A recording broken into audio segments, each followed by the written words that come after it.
Hi, welcome to the Mindset, the Global Frame.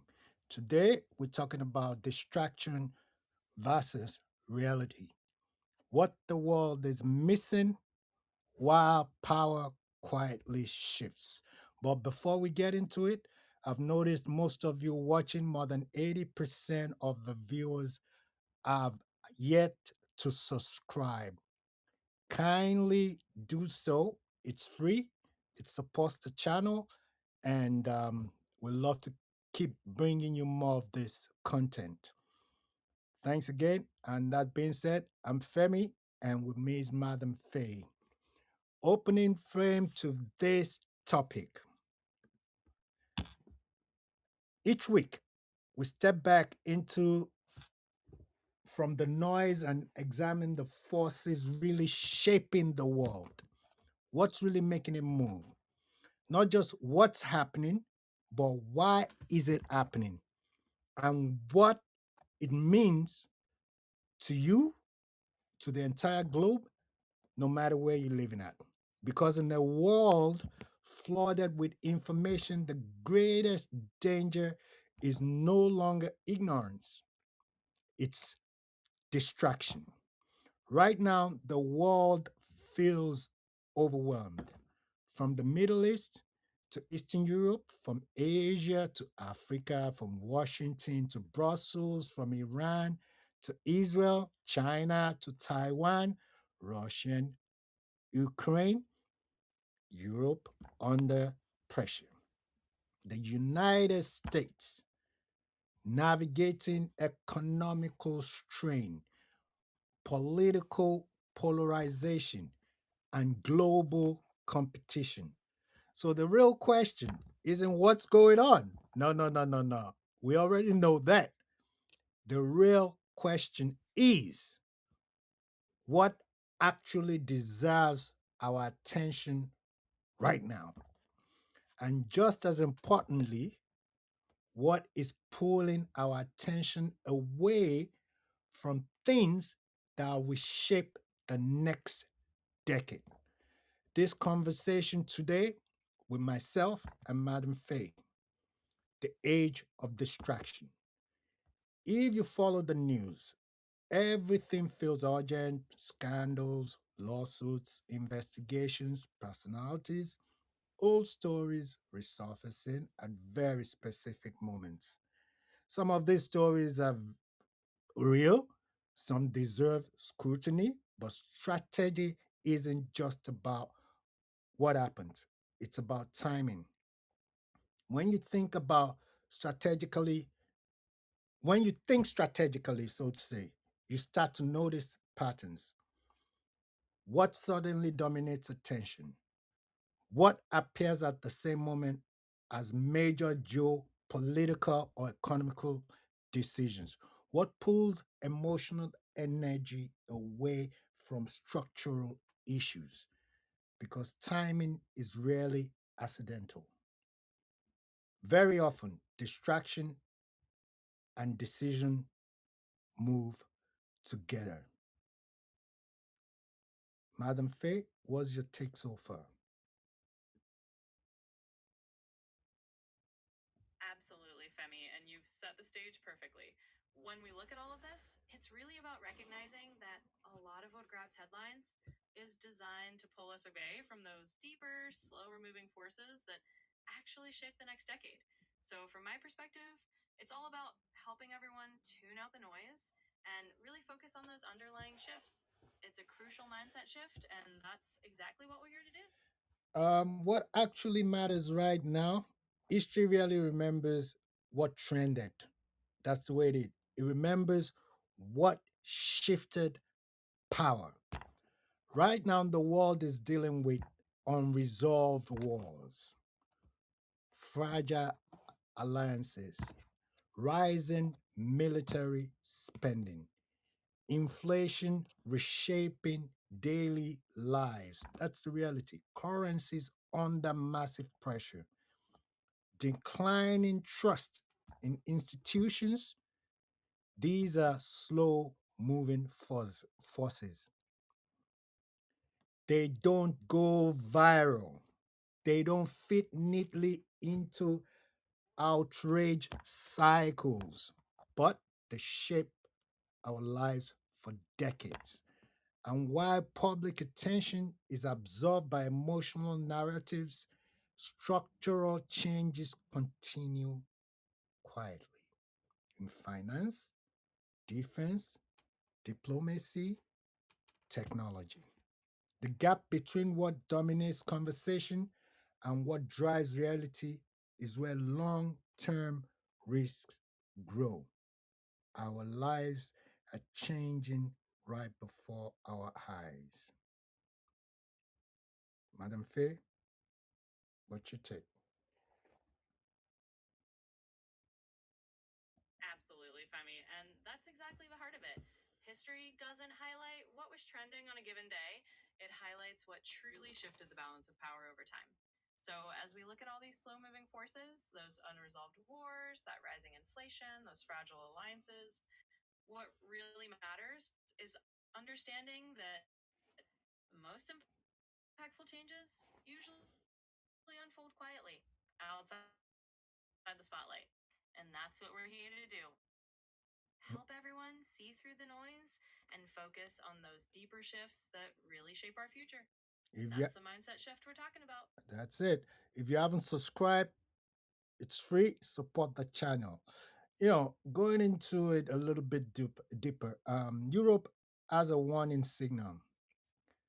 When we look at Europe for a moment, some of the world's strongest democracies have experienced political deadlock, collapse in coalitions, dissolved parliaments, snap elections, rising extremism. These are not weak states, as we know and as history has shown us. These are pillars of global democratic systems. Yet, very few people are asking the deeper question. If even the most established democracies are under strain, what does that say about the global system as a whole? And more importantly, what does this mean for countries still building their democratic foundations? What's your take on this? What does it mean for the growing countries in Asia, South America, Africa, the continent? Madam Faye, how can they withstand it?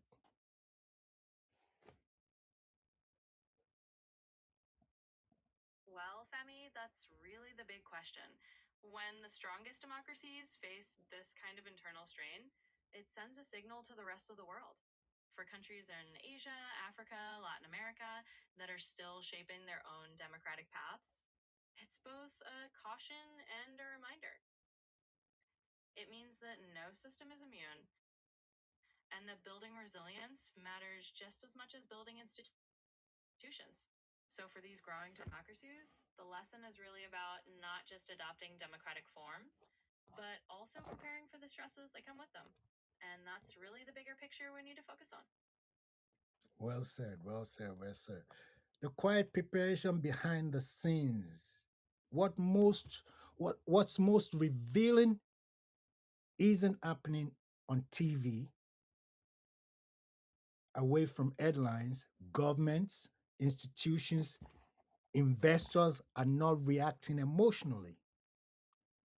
They are positioning, diversifying assets, moving capital across borders, reducing reliance on single currencies, securing options rather than guarantees. This isn't panic, it's pattern recognition. History shows that during periods of inflation and uncertainty, the value of money shifts. Assets behave differently. Inequality widens. Those without options feel the pressure first. Those with options, prepare early. That's not ideology, that's economics. Most of us, a large percentage of the quote unquote middle class or lower middle class, can relate to what I just said. This is across the board. Maybe be it in the US, we see what's happening. People are no longer complaining about the biggest things about I can't buy a house. They're talking about the cost of daily needs. And it's not only in the States, it's everywhere. Madam Fay, have you say?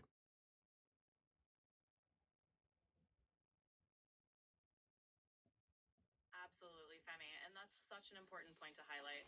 What we're seeing isn't just about one country or one region, it's a global pattern. When times get uncertain, those who have the means poignantly start to hedge their bets, diversifying and preparing for the long haul. Meanwhile, everyday people feel the squeeze first because they don't have those same options. And that's not about politics, it's really just the economic reality of high cycles work. So, recognizing these patterns is really the first step to understanding what's happening beneath the surface. Yeah, the game is on, so to say. And that's what we're living in right now. Why distraction is so powerful. In a 24-hour news cycle, attention becomes currency. Political actors understand this, media understands this, marketing and PR understand this. Outrage travels faster than analysis. Personalities overshadow policies. We see that in the States. Conflict sells better than contest. So while societies argue about symbols, systems quietly adjust. And the danger isn't that people care about the wrong things, the danger is that they never get the space to focus on the right ones. Exactly. And that's really at the core of it. It's not that caring about those headline stories is inherently wrong. It's that all of that noise can crowd out the time and attention people need to actually focus on the deeper, quieter shifts that shape the world long term. So it's about making sure we create that space to look beyond the immediate outrage and really understand the bigger picture. That's the mindset shift we want to bring to the forefront. Yeah, absolutely well said. The global consequences when societies lose focus. Trust erodes. Institutions weaken. We're saying it. Polarization deepens. Long term planning, you can forget it, disappears. That's when power shifts. Not always through crisis, often through neglect. History rarely turns with a single explosion. More often, it turns because people looked away for too long. When will we snap out of this daydream and stop looking away?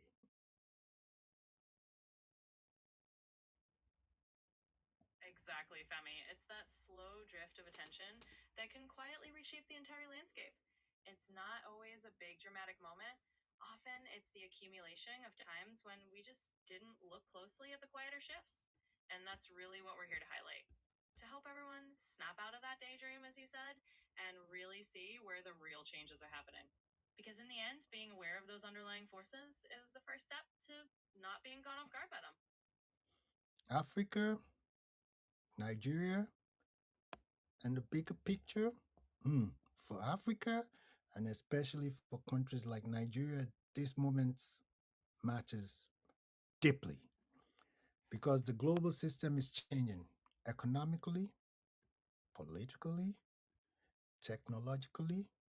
Late adapters rarely shape the outcomes. They adapt to them, try. The lesson here isn't fear, it's awareness. understanding the difference between noise and signal, spectacle and substance, what feels urgent and what truly matters. In times like this, the most dangerous thing is not instability, it's distraction. Because while we argue over headlines, the future is being written quietly, strategically, and often without public debate. It's happened over and over in history, the internet age. Now, things are moving in the background. Are we paying attention? Distraction. Hmm. The question isn't whether change is coming, it always is. The real question is, are we paying attention to the right things while it happens? Now, subscribe, and I'm going to give the closing frame to my co host, the one and only Madam Fey. Always join us, always be with us, and the mindset, let's change the mindset as it applies to the global frame. Madam Fay, take us out.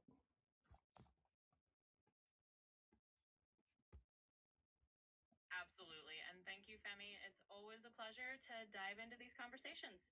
So, as we wrap up, let's just leave everyone with that thought. The real power lies in where we place our focus. Change is always happening, and the question is whether we're tuned in to the shifts that really matter. So, thanks for being with us, and remember to stay curious, stay aware, and we'll see you next time on Mindset, the Global Frame.